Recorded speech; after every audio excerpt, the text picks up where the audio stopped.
mengalir situasi pandemi COVID ini, karena yang dituntut adalah kepintaran dalam IT ya, itu. Kemudian di satu sisi lagi, hikmah kita dapatkan orang tua siswa pun yang lebih dekat dengan anaknya, lebih anak-anak lebih terkontrol di rumah ya. Namun ada positif negatifnya ya.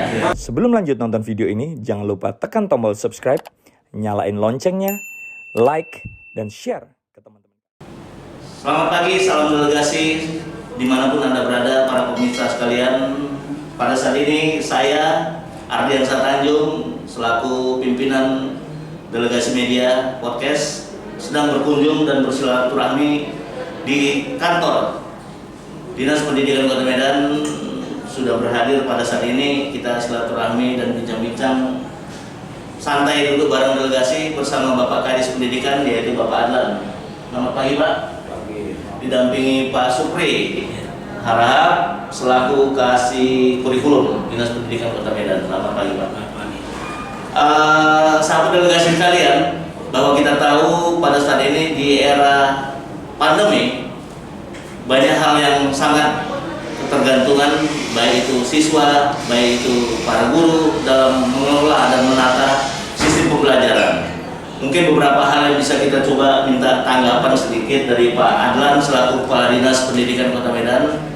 Sebelum ke sana, apa kegiatan Pak Kadis hari ini dari pagi tadi? Ya, setiap harinya butuh rutinitas ya, kita masuk kantor, menyelesaikan administrasi ya, kemudian banyaklah tamu-tamu yang kita terima ya, tentunya tak terlepas dari dalam urusan memajukan pendidikan di Kota Medan. Jadi itulah rutinitas kami. Jadi saya beserta staf ya semua, beserta jajaran saya di Dinas Pendidikan Kota Medan, itulah kegiatan kami rutinitas hari. Jadi yang menerima juga laporan dari masyarakat tentang kendala di lapangan, keluhan-keluhan ya, sampai pagi hari ini saja sudah banyak keluhan. Sudah banyak keluhan dari baik guru, siswa. Tapi semuanya itu adalah tujuannya untuk bagaimana pendidikan ini berjalan secara baik. Tapi tetap mematuhi protokol kesehatan itu ya, Pak Kadis ya. Pasti ya. Sudah tentu ya. Bagaimanapun kan kita ya tidak ada upaya kita selain kita mematuhi protokol kesehatan ini. Ya tentunya harus ya memakai masker ya, lalu menjaga kebersihan, tangan dengan sabun yang kita sediakan itu kan, ada air mengalir ya, dan kemudian menjagalah kerumunan ya gitu. Karena situasi pandemi COVID ini sampai saat ini kan kita lihat ya terus grafiknya naik ya, Medan tetap sampai hari ini masih zona merah, dan itulah yang mengharuskan pembelajaran di Kota Medan ya, juga mungkin daerah lain yang sama ya, harus belajar secara pembelajaran yang belum bisa dilaksanakan belajar tatap muka karena dari segi zona merah masih zona merah, tentu kita yang menjaga keselamatan itu pun sesuai dengan petunjuk dari pimpinan kita di atas ya, terus Pak Gubernur ya, juga Pak Menteri ya, masih pembelajaran secara PJR, secara PJJ atau mengajar secara daring karena situasi pandemi Kota Medan masih ya, zona kita masih zona merah. Pastikan dulu. Bagaimana upaya Dinas Medan dalam menangani proses belajar mengajar di tengah pandemi yang belum berakhir sampai saat ini? Upayanya tentunya kami kan dengan tim dari Dinas Pendidikan selama ini kan sudah ya sesuai dengan petunjuk lah ya, namanya tidak bisa tatap muka, pembelajaran itu secara daring kan, atau PBB ya Pak Kasih ya, dan kita pun sudah buat panduan pembelajaran secara Sudah ada panduan tersebut. Iya, pembelajaran di masa pandemi COVID ini sudah diciptakan ya, buku panduannya bagaimana pembelajaran secara daring kan gitu kan. Nah itu yang diatasi. Namun ada juga beberapa siswa yang tidak memiliki Android lagi katakan, ya itu tetap juga diberikan pembelajaran, tapi ya jumlahnya tidak begitu banyak ya dibanding Persentasenya kecil itu. Kecil ya, itulah yang dikatakan rutin lah, diberikan bahan-bahan pembelajaran untuk dipelajarinya di rumahnya kan. Ya tidak ada masalah kalau untuk Kota Medan mudah-mudahan ya masih tercover ya. Masih tercover. Jadi kalau Medan ini kelebihannya kan ya alhamdulillah kita dari seluruh kecamatan itu yang memiliki Android yang kita katakan dan paketnya juga Presentasinya. apa namanya jaringan internet cukup bagus Kota Medan Bagus, ini. ya, iya. Tidak ada yang terkendala. Kalau daerah lain itu nggak semua bisa cari. Persentase yang mempunyai Android berapa persen, Bang? Masih pernah kita data sekitar udah Aduh, kalau kemarin itu yang luring itu paling banyak 6% itu paling banyak. Oh, yang tidak pakai Yang Android. apa yang pakai luring itu Hmm. karena memang tidak punya net. iya, jadi udah hampir mencapai 95% di Kota Oh, Medan. sudah mantap. Nah, Ya sisanya itulah sekitar lebih kurang 5 atau 6% itu yang tidak memiliki Android ya. Jadi Kota Medan ini tidak ada permasalahan, artinya dari segi jaringan saja sudah aman mereka cukup. Bahkan dengan dukungan pemerintah Kota Medan ya baik Kecamatan maupun Kelurahan itu pun sudah masang WiFi mereka kan untuk masyarakat yang Bisa gratis ya. Iya, gratis dan juga Jadi anak siswa itu bisa mengikuti pelajarannya di bisa di kelurahan ya, yang disediakan kecamatan. WiFi bisa. Jadi kalau di Medan boleh dikatakan ya berbeda lah dari daerah lain seperti misalnya di Kabupaten lain ya. di apa di suasana ya kan ya, Indonesia Tengah masih mengalami di daerah hulu ya, daerah-daerah atas bangun purba. Kalau Medan maksimal gitu ya Pak Kadis ya. Kalau Medan mudah-mudahan dari 21 kecamatan tidak Tidak ada gangguan ya. Tidak ada gangguan. Oke, kemudian upaya apa yang dilakukan Dinas Pendidikan Medan mengantisipasi menurunnya tingkat kualitas peserta didik yang menjadi objek proses belajar mengajar tadi? Kalau menurut kualitas belajar gitu Iya. ya ini Antisipasinya kita berarti. maklum ya karena situasi memang belum dibenarkan untuk tatap muka ya. Iya. Ya antisipasi kami tetap memberikan inilah sosialisasi kepada kepala sekolah, kepada para guru ya untuk supaya pembelajaran ini jangan sampailah ya kita katakan tidak berjalan begitu ya. Tapi kita yakini sampai hari ini kita evaluasi seluruh sekolah yang tetap memaksimalkan dengan pola pembelajaran dari ini. Itu ya Pak Kasih ya. Mungkin saya tambahkan Pak Kasih Pak. itu kemarin kan bos saya kurang apa nanti ya menjelaskannya nggak pas saya. Kalau bos karena bos kan udah ada manajer tertentu yang menanganinya kan dari kurikulum Sudah apa itu? Iya, nah, kalau aturan dari kementerian nampaknya lunak memang bos itu ya kan. Tapi kepala sekolah juga hati-hati kalau soal bos itu saya lihat. Walaupun ada kebijakan lunaknya. Iya, kadang-kadang harus hati-hati juga. Kadang-kadang eksternal itu kan memang kritik juga. Digunakan untuk ini juga kali ini kalau nggak sesuai dengan juknis yang apa, orang masih sering memakai juknis itu. Di juknis itu nggak tertulis, tapi menteri kan memberikan keluar ada ketentuan ke sekolah, kapan dibuat semacam apa itu ya, semacam pencerahan itu, diputar ulang kembali. Ternyata memang perlu support kepada orang tua. Iya. Udah dilakukan itu 2 kali webinar sama pakar pendidikan. Kami di akhir semester itu kami coba buat lomba Pak. Ya, Medan membuat lomba itu kepada siswa. Bagaimana belajar dari itu yang sesungguhnya yang dia lakukan, siapa yang terbaik gitu kan. Ternyata di sebaliknya itu yang kita duga selama ini bahwa ini sebuah kata itu kreativitas anak-anak dan guru. Kami di guru kami lombakan, menang, gurunya menang, siswanya itu yang ikut di apa itu di 15 terbaik itu kami lihat memang luar biasa kreatifnya. Selama ini kalau nggak ada COVID ini saya kira nggak akan dapat lah seperti itu kreativitas guru dan siswa. Itu upaya-upaya itu terus kami buat memotivasi lah supaya support terhadap mereka itu jangan sampai loss pelajaran dia itu kan. Udah itu kami lakukan Pak, nggak ada sebetulnya dana kami nggak ada, tapi kami coba bekerjasama dengan yang lain. Bang Sumut bisa memberikan support ke kami, dananya. Iya. Kemudian adanya program Kementerian Pak Kadis yang memerintahkan ditundanya sistem tatap muka yang menyebabkan siswa menunda kegiatan belajar mengajar yang berakibat kurangnya rasa solidaritas kekeluargaan.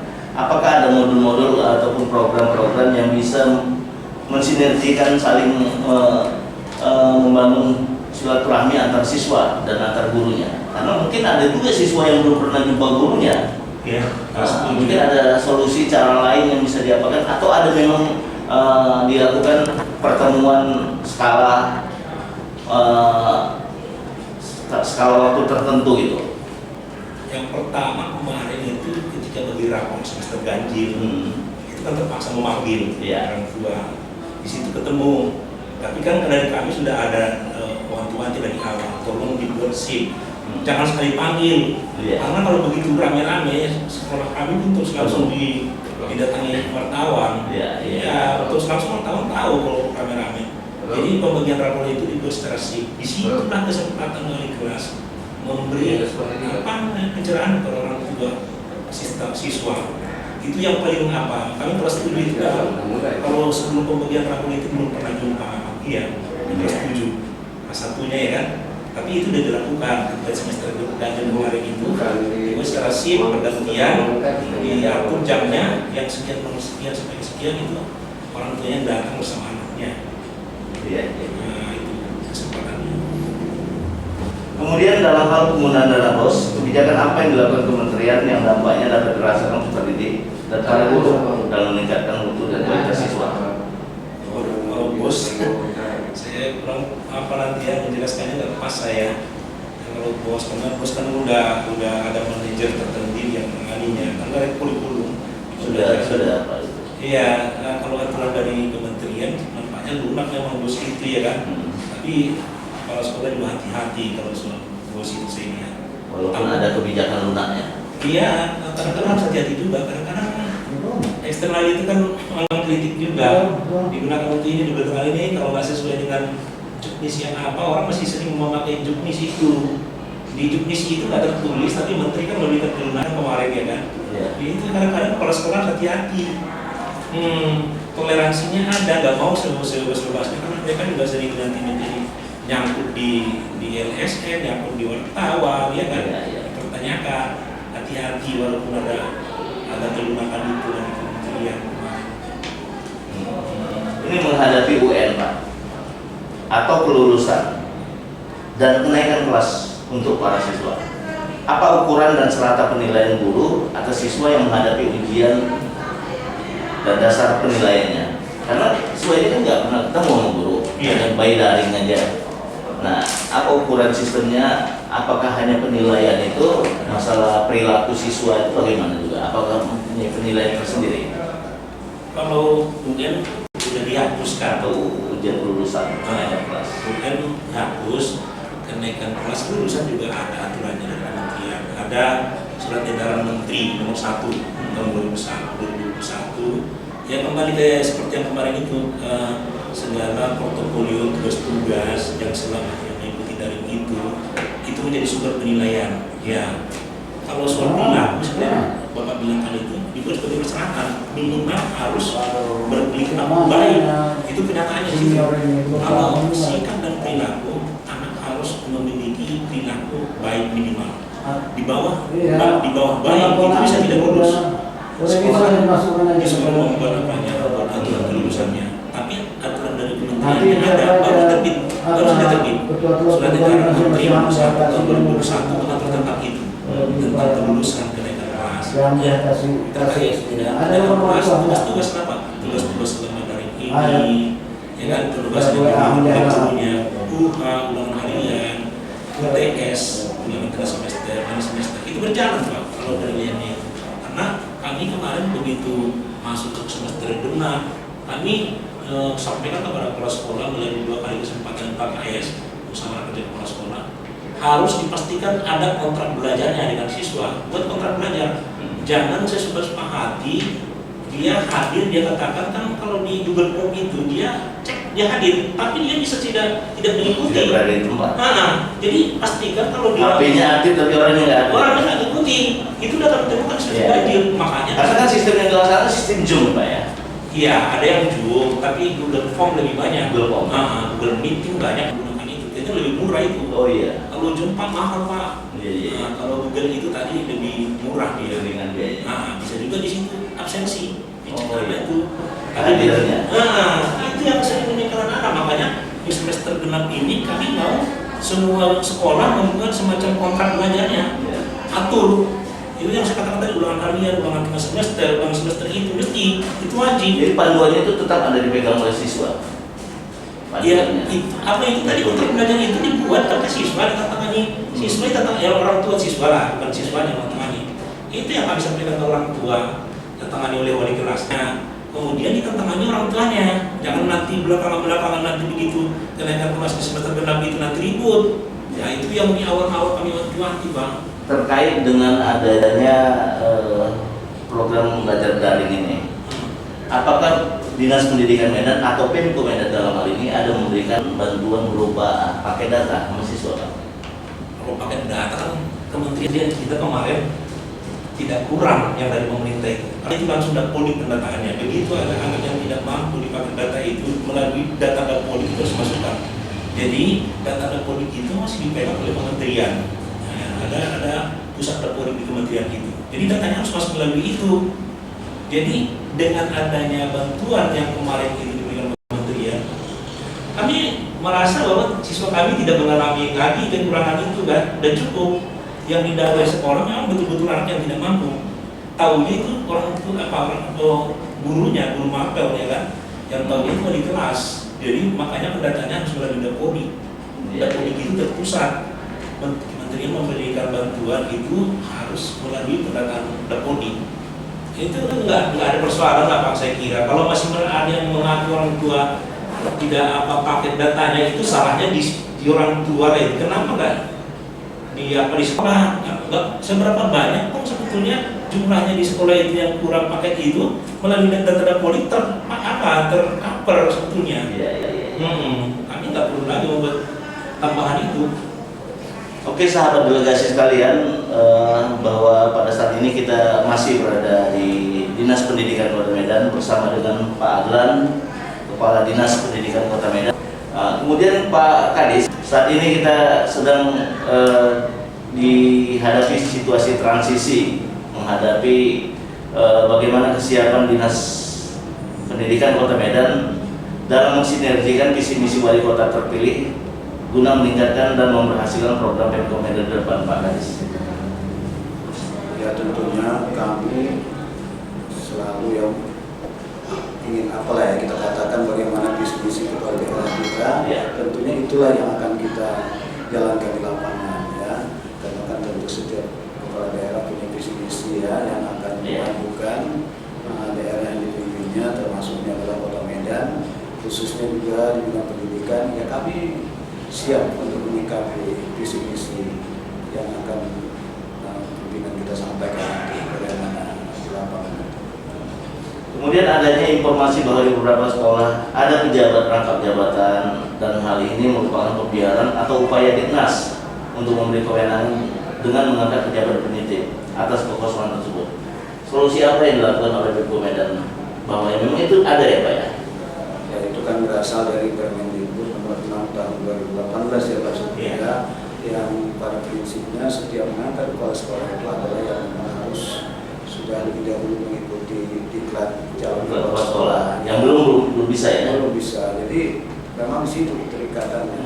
Jadi makanya saat ini adalah kita lebih ya sesuai dengan petunjuk dari atasan dan juga daerah lain pun melakukan hal yang sama dengan kita.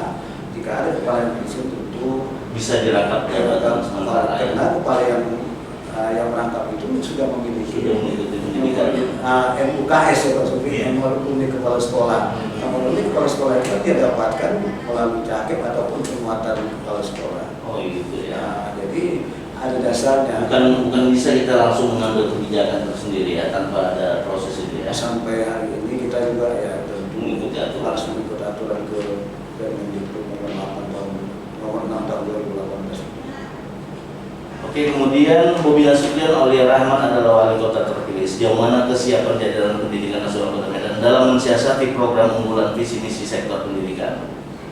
Dan Bapak sebagai Kadis adalah panglima terdepan dalam meningkatkan mutu dan kualitas pendidikan Kota Medan.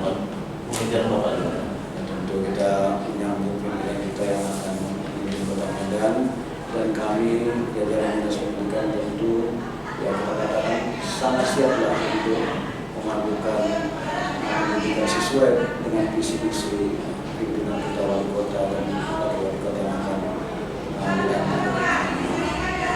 Oke, sahabat delegasi, bahwa kita tahu bahwa Dinas Pendidikan Kota Medan ini adalah salah satu dinas yang sangat concern untuk meningkatkan mutu dan pelayanan pendidikan kepada para siswa khususnya dan para guru dalam meningkatkan profesionalitas para guru kita di Kota Medan.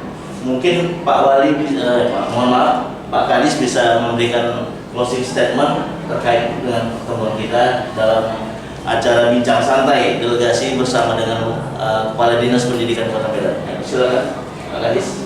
Terima kasih pada kesempatan yang baik ini. Tentunya ya, saya pagi ini kan didampingi oleh Kepala Seksi Kurikulum dan Pembinaan SMP. Yang jelasnya kami ini adalah pengelola di bidang pendidikan ya di Kota Medan ini. Kami yakinkan sampai hari ini pendidikan Kota Medan masih belajar itu belum bisa melaksanakan pembelajaran tatap muka, masih pembelajaran secara daring atau PJJ ya. Jadi dalam hal ini tentunya kami dari Dinas Pendidikan berusaha semaksimal mungkin untuk terus meningkatkan kualitas pembelajaran pada situasi pandemi COVID ini. Dan juga kita sadar memang tidaklah seefektif belajar tatap muka pada situasi belajar di pandemi COVID. Namun banyak hal-hal yang kita dapatkan dari situasi ini ya. Guru-guru tentunya dengan situasi belajar secara daring ini bertambah cerdas guru-guru yang dalam IT. Selama ini kurang mahir, bahkan mereka berusaha semaksimal mungkin untuk belajar bagaimana menghadapi situasi pandemi COVID ini, karena yang dituntut adalah kepintaran dalam IT ya, ya. Itu. Kemudian di satu sisi lagi hikmah kita dapatkan orang tua siswa pun yang lebih dekat dengan anaknya, lebih anak-anak lebih terkontrol di rumah ya. Namun ada positif negatifnya ya. Pasti setiap sesuatu kebijakan itu pasti ada plus dan minusnya kan gitu kan. Namun dalam hal ini ya yang lebih tujuannya itu tadi orang tua lebih dekat dengan anak, lebih terkontrol anaknya. Monitor ya. Namun sedikit orang tua juga agak lebih sulit. Orang tua juga seperti guru lah di rumah. Jadi orang tua pun merasakan bagaimana sulitnya menjadi guru. Ini rasakan orang tua saat ini. Apalagi untuk anak-anak yang kecil, anak-anak SD itu kan harus orang tua juga yang membantu mendampingi belajar. Ngomongnya. Iya. Namun kita pun ya tetap selalu memberikan motivasi ya kepada orang tua dan siswa agar kita tetap semangat dan walau situasi pandemi COVID. Memang kita sadar, sudah terasa ya kejenuhan belajar di masa pandemi COVID ini. Nanti sampai bulan Maret genap 1 tahun ya Pak Supri. Karena bulan Maret tahun yang lalu disitulah dimulai pembelajaran atau siswa belajar di rumah itu. Jadi sebentar lagi sudah berulang tahun lah ini. Setahun masa pandemi.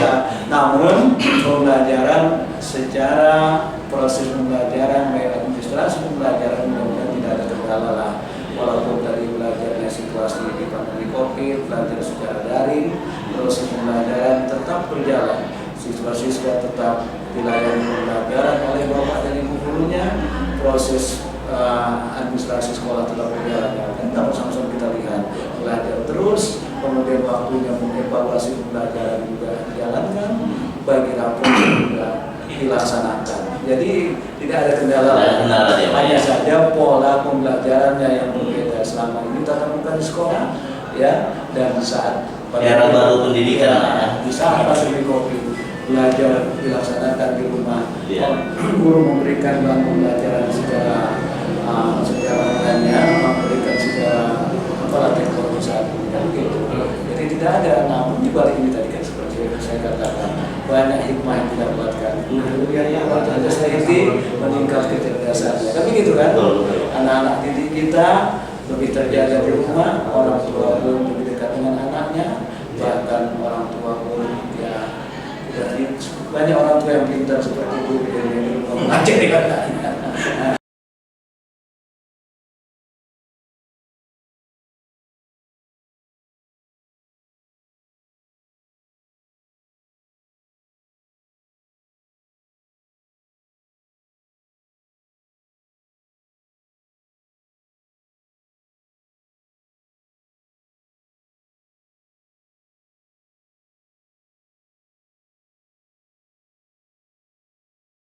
Oke sahabat delegasi, terima kasih kita sudah melaksanakan bincang santai duduk bareng delegasi bersama dengan Kadis Pendidikan Kota Medan Bapak Adlan. Terima kasih, salam delegasi.